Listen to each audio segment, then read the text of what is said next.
Hello, my beautiful sponge. Good to have you along for the ride today, and welcome back to another exciting installment of Daniel. Today, jumping into Daniel 3. Let's get into it. Nebuchadnezzar's gold statue. King Nebuchadnezzar made a gold statue 90 feet tall and 9 feet wide and set it up on the plain of Dura in the province of Babylon. Then he sent messengers to the high officers, officials, governors, advisors, treasurers, judges, magistrates, and all the provincial officials to come to the dedication of the statue that he had set up. So all these officials came and stood before the statue King Nebuchadnezzar had set up. Then a herald shouted out, "People of all races and nations and languages, listen to the king's command. When you hear the sound of the horn, flute, zither, lyre, harp, pipes, and other musical instruments, bow to the ground to worship King Nebuchadnezzar's gold statue. Anyone who refuses to obey will immediately be thrown into a blazing furnace."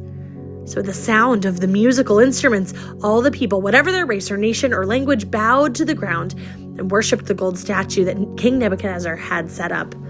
But some of the astrologers went to the king and informed on the Jews. They said to King Nebuchadnezzar, "Long live the king! You issued a decree requiring all the people to bow down and worship the gold statue when they hear the sound of the horn, flute, zither, lyre, harp, pipes, and other musical instruments." That decree also states that those who refuse to obey must be thrown into the blazing furnace. But there are some Jews, Shadrach, Meshach, and Abednego, whom you have put in charge of the province of Babylon. They pay no attention to you, your majesty. They refuse to serve your gods and do not worship the gold statue you have set up. Then Nebuchadnezzar flew into a rage and ordered that Shadrach, Meshach, and Abednego be brought before him. When they were brought in, Nebuchadnezzar said to them, "Is it true, Shadrach, Meshach, and Abednego, that you refuse to serve my gods or worship the gold statue I have set up? I will give you one more chance to bow down and worship the statue I have made when you hear the sound of the musical instruments. But if you refuse, you will be thrown immediately into the blazing furnace. And then what god will be able to rescue you from my power?" Well, Shadrach, Meshach, and Abednego replied, "Oh, Nebuchadnezzar, we do not need to defend ourselves before you. If we are thrown into the blazing furnace, the God whom we serve is able to save us. He will rescue us from your power, your majesty. But even if he doesn't, we want to make it clear to you, your majesty, that we will never serve your gods or worship the gold statue you have set up." Nebuchadnezzar was so furious with Shadrach, Meshach, and Abednego that his face became distorted with rage. He commanded that the furnace be heated 7 times hotter than usual. Then he ordered some of the strongest men of his army to bind Shadrach, Meshach, and Abednego and throw them into the blazing furnace. So they tied them up and threw them into the furnace, fully dressed in their pants, turbans, robes, and other garments. And because the king, in his anger, had demanded such a hot fire in the furnace, the flames killed the soldiers as they threw the 3 men in. So Shadrach, Meshach, and Abednego, securely tied, fell into the roaring flames.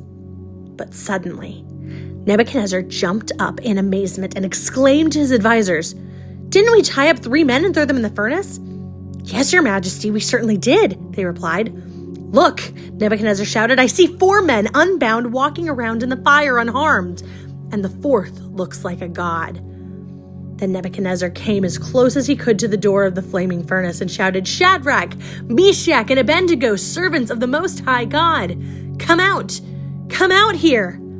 So Shadrach, Meshach, and Abednego stepped out of the fire. Then the high officers, officials, governors, and advisors crowded around them and saw that the fire had not touched them. Not a hair on their heads was singed, and their clothing was not scorched. They didn't even smell of smoke. Then Nebuchadnezzar said, "Praise to the God of Shadrach, Meshach, and Abednego. He sent his angel to rescue his servants who trusted in him. They defied the king's command and were willing to die rather than serve or worship any god except their own. Therefore, I make this decree. If any people, whatever their race or nation or language, speak a word against the God of Shadrach, Meshach, and Abednego, they will be torn limb from limb and their houses will be turned into heaps of rubble. There's no other God who can rescue like this."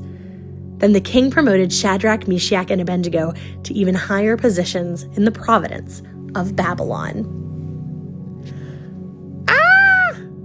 Daniel 3, y'all. So just stamp that in your brain. The story of Shadrach, Meshach, and Abednego is in Daniel 3. And if you are looking for any ideas of what to put on a sticker or a tattoo or something, might I recommend from Daniel 3 in the NLT, there is no other God who can rescue like this. I hope you have a wonderful whatever the time of day you're having. Tune in tomorrow. We'll jump into Daniel 4, Nebuchadnezzar's dream about a tree.